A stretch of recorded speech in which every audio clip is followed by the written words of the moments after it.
Hello everyone, educational classes में आप सबका स्वागत है। आज हम क्लास 9 के चैप्टर 4 की एक्सरसाइज 4.2 के क्वेश्चन नंबर 2 को सॉल्व करेंगे।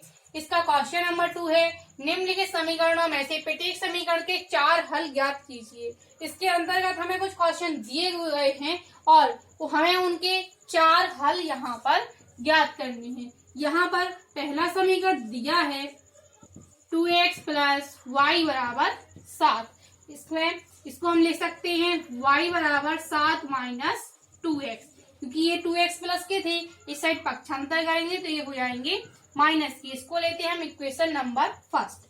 अब हमें क्या इसको समीकरण को हम इस प्रकार से इसलिए व्यवस्थित करते हैं, या तो हम समीकरण x बराबर व्यवस्थित कर ले या फिर y के बराबर। अगर हम x बराबर करेंगे तो बटे में 2 आ जाएंगे, तो मानों को रखने में थोड़ी कठिनाई होती है, इसलिए हम उसको इस प्रकार से सॉल्व करते हैं कि आसान से आसान तरीके से हम उसको सॉल्व कर पाए। इसलिए हमने y बराबर माना है यहाँ पर, तो y बराबर हो जाएगा 7 माइनस 2x।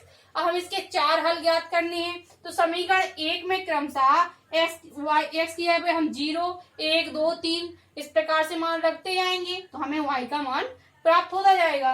समीकरण 1 में x बराबर 0 रखने पर, जब हम समीकरण 1 में x बराबर 0 रखेंगे तो y बराबर हो जाएगा 7 माइनस 2 गुणा 0। यहाँ पर y बराबर आ जाएगा 7, हमें एक मान हो गया। समीकरण 1 में हम x बराबर 1 रखने पर, जब x बराबर 1 रखेंगे तो y बराबर हो जाएगा 7 माइनस 2 गुणा 1, तो y बराबर हो जाएगा 7 माइनस 2, क्योंकि 2 का गुणा 1 में करेंगे 2 आएगा, y बराबर आ जाएगा 5। इसी प्रकार x बराबर 2 रखने पर, जब हम समीकरण 1 में x बराबर 2 रखेंगे तो y बराबर हो जाएगा 7 माइनस 2 गुणे 2, y बराबर आ जाएगा 7 माइनस 2 का गुणा 2 में करेंगे 4 आएगा, यहाँ आ जाएगा 4, y बराबर आ जाएगा 3। यह हमें तीसरा हल प्राप्त हो गया है।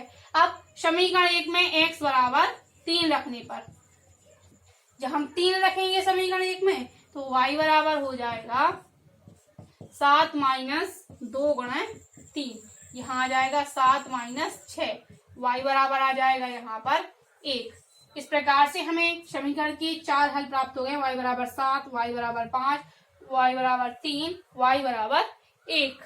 अतः दिए गए समीकरण के 4 हल हैं। तो ये x बराबर 0 रखा था तब हमने, तो y बराबर हमें प्राप्त हुआ था 7, यहाँ हो जाएगा 0 7, और जब हमने x बराबर 1 रखा तो y बराबर हमें प्राप्त हुआ है 5, हो जाएगा 1 5, और जब हमने x बराबर 2 रखा था तो हमें y बराबर प्राप्त हुआ है यहाँ पर 3, तो हो जाएगा 2 3, और जब हमने x बराबर रखा है यहाँ पर 3 तो y बराबर हमें प्राप्त हुआ है 1। इस प्रकार से 4 हल हो गए हैं, 0 7, 1 5, 2 3 और 3 1। इसके अंतर्गत दूसरा क्वेश्चन दिया है पाई एक्स प्लस वाई बराबर 9। यहाँ पर हम y बराबर लिख सकते हैं 9 माइनस पाई एक्स। ये पाई एक्स प्लस यहाँ पर प्लस के हैं, पक्षांतर करेंगे ये हो जाएंगे माइनस के। इसको हम लेते हैं समीकरण नंबर 1। इसमें भी हम क्रमशः x बराबर 0, 1, 2 और 3 रखेंगे तो हमें समीकरण के हल प्राप्त हो जाएंगे। तो हम लिखेंगे समीकरण 1 में x बराबर 0 रखने पर y बराबर आ जाएगा 9 माइनस पाई इंटू 0, तो y बराबर हो जाएगा 9। x बराबर 1 रखने पर, जहां हम समीकरण 1 में x बराबर 1 रखेंगे तो y बराबर हो जाएगा 9 माइनस पाई इंटू 1, यहाँ y बराबर आ जाएगा 9 माइनस पाई। इसी प्रकार x बराबर 2 रखने पर, जब हम समीकरण 1 में x बराबर 2 रखेंगे तो y बराबर हो जाएगा 9 माइनस पाई इंटू 2, क्योंकि पाई x है और x की जगह हम रख रहे हैं 2, यहाँ आ जाएगा 9 माइनस 2 पाई। x बराबर 3 रखने पर y बराबर हो जाएगा 9 माइनस पाई गुणे 3, तो यहाँ आ जाएगा y बराबर 9 माइनस 3 पाई। अतः दिए गए समीकरण के 4 हल हैं।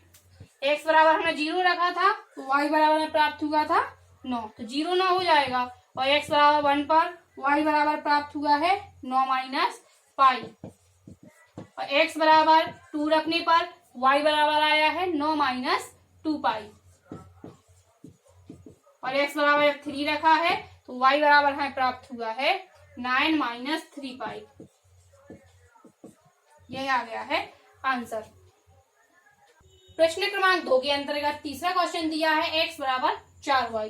यह व्यवस्थित रूप में ही है, x बराबर दिया है 4y।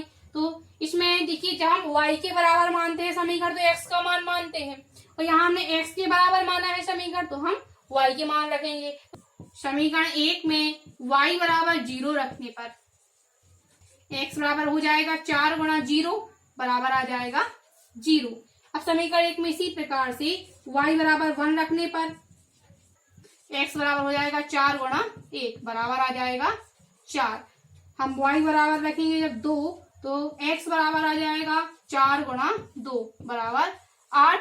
इसी प्रकार से y बराबर 3 रखने पर तो x बराबर हो जाएगा 4 गुणा 3 बराबर 4 × 12 हो जाएंगे यहाँ पर।